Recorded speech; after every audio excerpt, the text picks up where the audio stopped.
What's happening, YouTube? Back in the day, gamer here. Thanks for tuning into my channel, and today I'm coming at you with another pickup video. I'm going to start this pickup video like I start all of them, by apologizing for being behind because I like to play video games and I don't like to edit videos. That being said, this here is everything I picked up in September. First one, we only got a couple NES games here, which is kind of weird because that's my favorite. I know I said that last month, but I'm not going to be saying it again. Got The Adventures of Dino Ricky. Now, at first I hated this game, but it quickly grew on me. Now I keep wanting to play it. It's a horizontal, scrolling, top-down shooter. The controls are good, the graphics are cutesy, but I still like them. Not sure what it is about this one, but I enjoy playing it. I definitely give it a thumbs up. The second NES game I got this month is WCW World Championship Wrestling. And I don't like wrestling, and I don't really like this game, but I like how the L in wrestling is a flexed arm.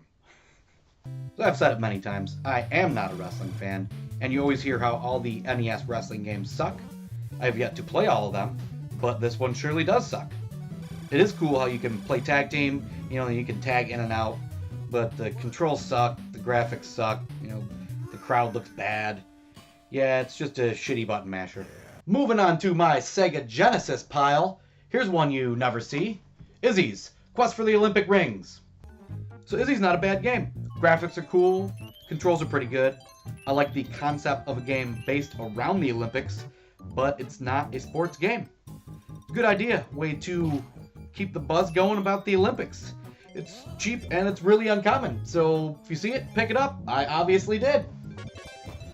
Here we've got 3 sports games that I have not yet played, but I say this often, but I'm not a sports game guy, but I've been on a sports game kick the past few months. We got NBA All-Star Challenge.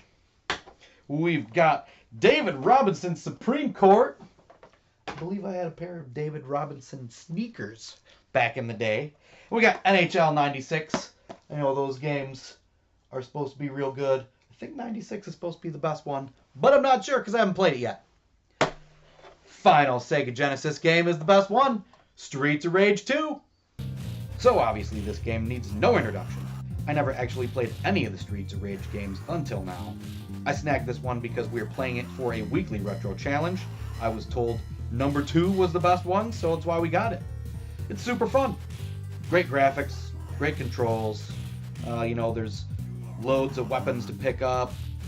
It's a totally easy just pick up and play game. Pretty simple so far. Of course, it is just a beat 'em up. My first play, I got like halfway through the game. I really like the look of this stage here. The enemies having life bars is a big plus. I always like that in beat 'em ups. It's for sure a solid title. Keep an eye out for it on an upcoming episode of our weekly retro challenge.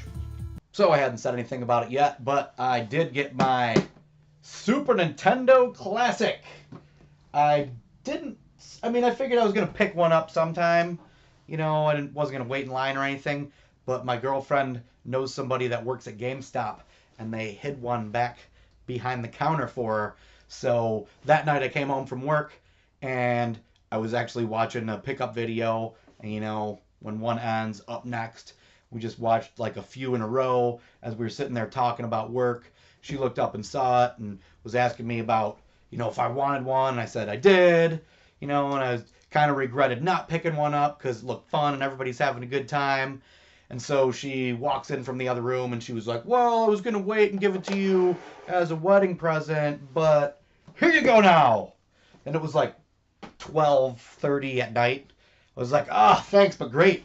Now I'm not going to sleep for 36 hours. So that was like a Friday night. I put it to the side and didn't touch it until Sunday night, when the only game I played really so far is Super Metroid. I'm bound and determined to beat it. I'm only about halfway through. The last lot of games I got here are all Super Nintendo. We got NHL 94. Hadn't played that one yet. I really like this game. I was surprised. The Great Circus Mystery. Now, I'm not anti-Disney by any means, but I'm a grown man, so I don't watch a lot of Disney stuff.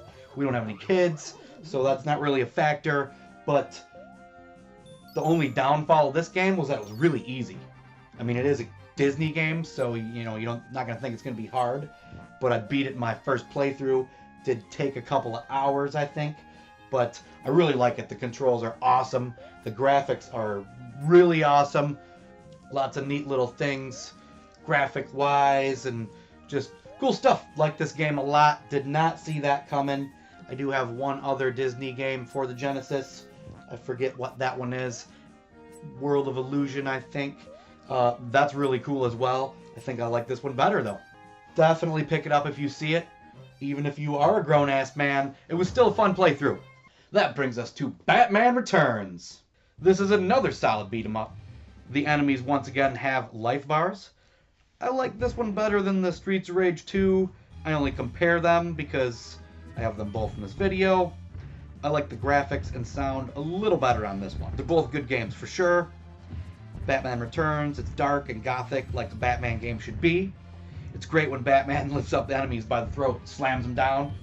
As always, I love everything Christmas, and obviously this game has many holiday elements to add to me liking it. Then we've got Tasmania. Picked this up for the low price of $3.99. Now this game is not awesome, but it is funny. I don't know how much you could expect from a game starring Taz, but it delivers what I expected. Graphics look good, controls are tight. It's just that it's repetitive. It's pretty much the same thing over and over with a different background. Eating birds cracks me up. Running into stuff or getting hit is comical as well. So far I like it better than anyone else I've heard mention it, because anytime you see it in a review they trash it and say it's garbage. I always liked the way it looked, and I was determined to pick it up when I saw it. I finally did, and for $4 you can't really go wrong. So the final game in this pickup episode is a Super Famicom game, and that is Dark Half. So another import game I randomly saw somebody do a video on, and I thought it looked good. It does, it looks real good. It's one of the things I love about YouTube.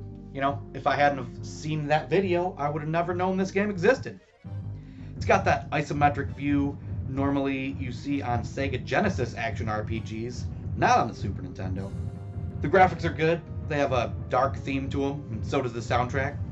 It's kind of fitting since it's called Dark Half. It's probably a really kick-ass game, but unless you patch it or speak Japanese, good luck on knowing what the hell is actually going on.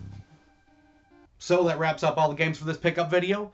As usual, thanks for watching. Like, comment, subscribe, all that jazz. And until next time, keep it retro!